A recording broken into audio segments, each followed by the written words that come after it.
The Overnight Underground Podcast. Here's the headlines. The White House dons masks. Pence distances from Trump. Far, far away. Elon Musk reopens his Tesla factory. Cheese is a patriotic duty. Bryan Adams does not apologize. I apologize. And strip clubs can get pandemic business loans.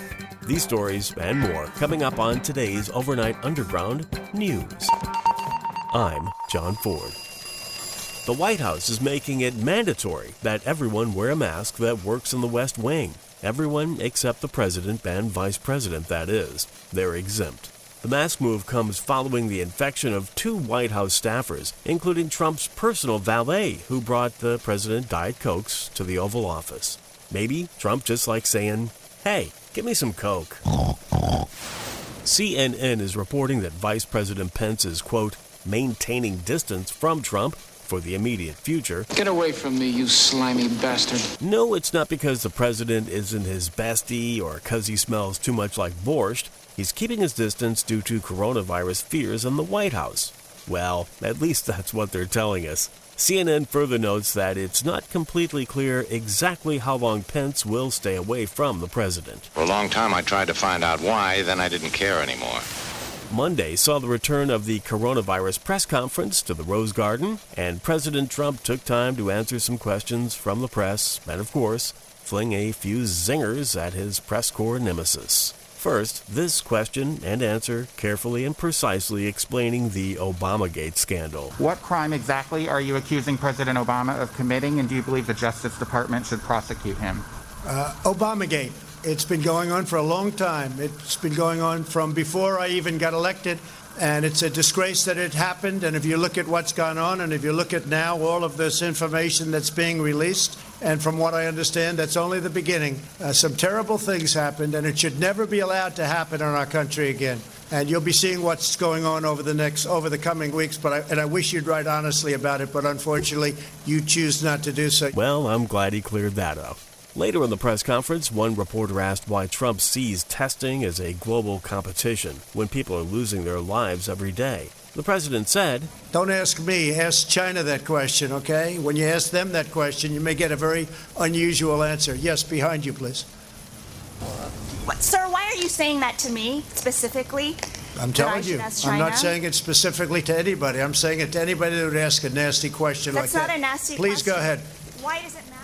Okay, anybody else? Please, go ahead in the back, please.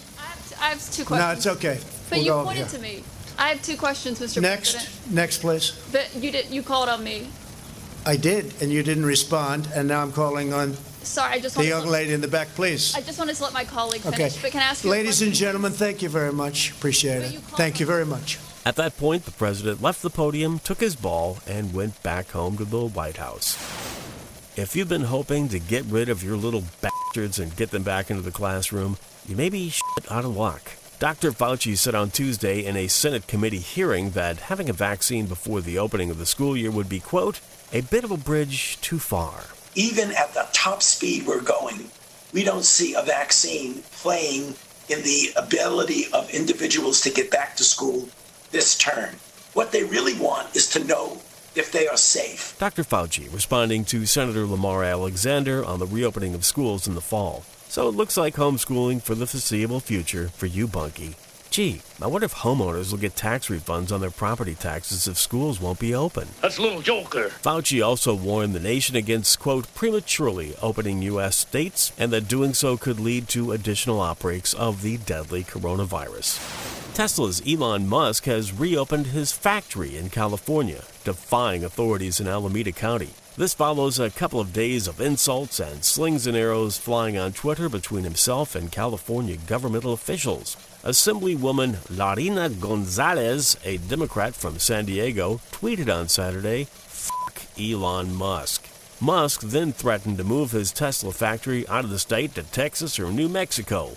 Restarting of the factory is his latest tantrum, defying California authorities, which he has compared to fascists. Musk tweeted, referring to the opening of the factory, "I'll be on the line with everyone else. If anyone is arrested, I ask that it only be me." It's not just you. Prices for groceries have seen their largest one-month increase in nearly half a century.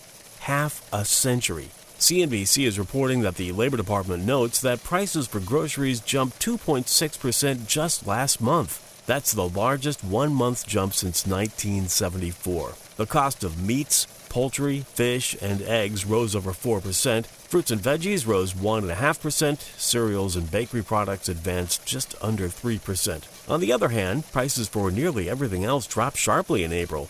Total consumer prices slid almost a full percent in April from the previous month, led by massive declines in energy prices. So driving to the grocery store is much cheaper, but once you get there, you won't be able to afford to buy a damn thing. Wait, my bitch, buy your own damn fries.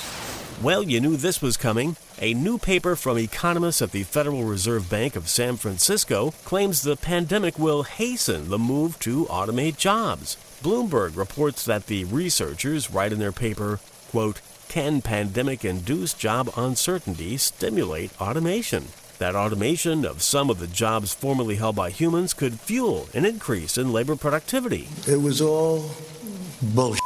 The researchers argue that, quote, "absent the automation channel, an uncertainty shock would lead to a much deeper recession, with a sharper increase in unemployment." Sounds logical. We need to get rid of jobs and replace them with automation so we don't have more job losses. Brilliant. Hot diggity. I was a little too smart for him.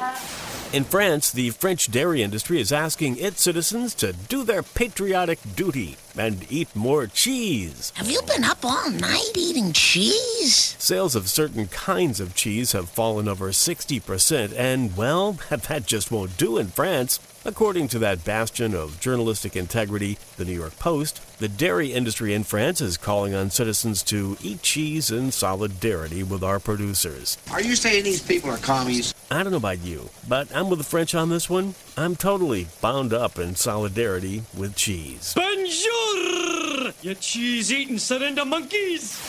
Canadian pop rocker Bryan Adams isn't holding back on how he feels about the Chinese and their role in the coronavirus pandemic. According to The Guardian, Adams launched into an expletive-laced rant on his Instagram post. Adams said, quote, "But thanks to some fucking bat-eating, wet-market, animal-selling, virus-making, greedy bastards, the whole world is now on hold, not to mention the thousands that have suffered or died from this virus. My message to them, other than thanks a fucking lot, is to go vegan." Adams had been scheduled to start a concert residency at the Royal Albert Hall in London before the COVID outbreak. Sometimes you eat the bar, and sometimes the bar, well, he eats you. A U.S. judge has ruled that strip clubs and other so-called disfavored businesses are indeed entitled to emergency loans during the pandemic.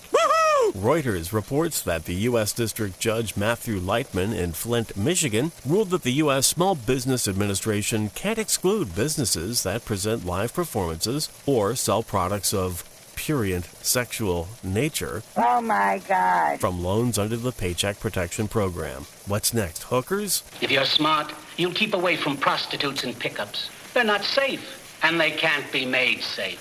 Use a rubber. Needless to say, the decision may be appealed. Don't mess with me, man. I'm a lawyer.